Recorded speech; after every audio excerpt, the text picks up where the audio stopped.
اللهم صل على محمد وآل محمد. السلام على ولي الله وحبيبه، السلام على خليل الله ونجيبه، السلام على صفي الله وابن صفيه، السلام على الحسين المظلوم الشهيد، السلام على أسير الكربات وقتيل العبرات.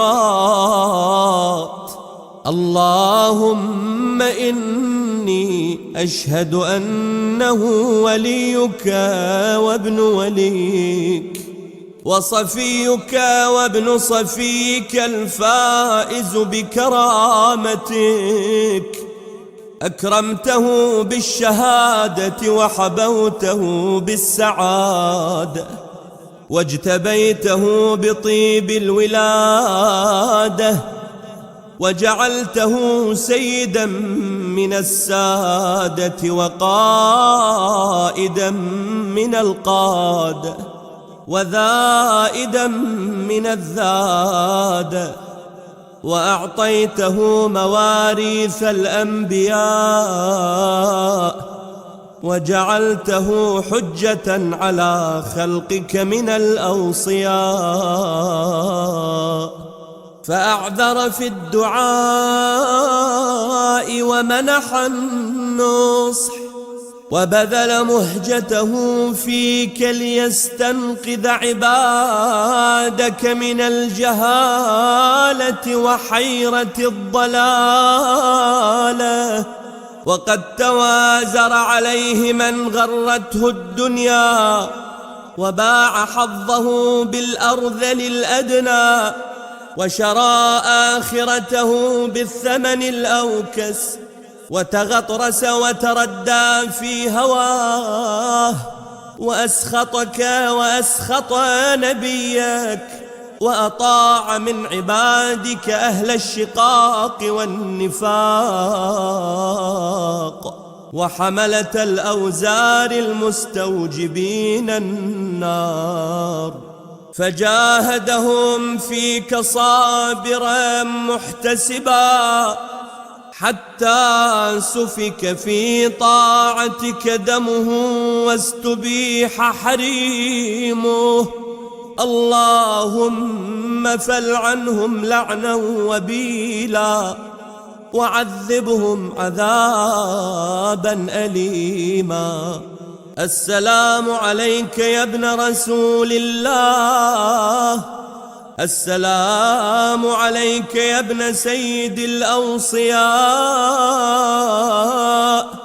أشهد أنك أمين الله وابن أمينه، عشت سعيدا ومضيت حميدا، ومت فقيدا مظلوما شهيدا. وأشهد أن الله منجز ما وعدك، ومهلك من خذلك، ومعذب من قتلك.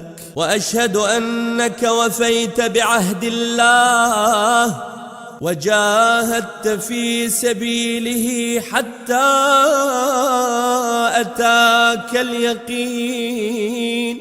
فلعن الله من قتلك، ولعن الله من ظلمك، ولعن الله أمة سمعت بذلك فرضيت به. اللهم إني أشهدك أني ولي لمن والاه، وعدو لمن عاداه. بأبي أنت وأمي يا ابن رسول الله، أشهد أنك كنت نورا في الأصلاب الشامخة والأرحام المطهرة، لم تنجسك الجاهلية بأنجاسها، ولم تلبسك المدلهمات من ثيابها، وأشهد أنك من دعائم الدين وأركان المسلمين ومعقل المؤمنين، وأشهد أنك الإمام البر التقي الرضي الزكي الهادي المهدي، وأشهد أن الأئمة من ولدك كلمة التقوى وأعلام الهدى والعروة الوثقى والحجة على أهل الدنيا، وأشهد أني بكم مؤمن وبإيابكم موقن بشرائع ديني وخواتيم عملي، وقلبي لقلبكم سلم وأمري لأمركم متبع، ونصرتي لكم معدة حتى يأذن الله لكم، فمعكم لا مع عدوكم. صلوات الله عليكم وعلى أرواحكم وأجسادكم وشاهدكم وغائبكم وظاهركم وباطنكم. آمين رب العالمين.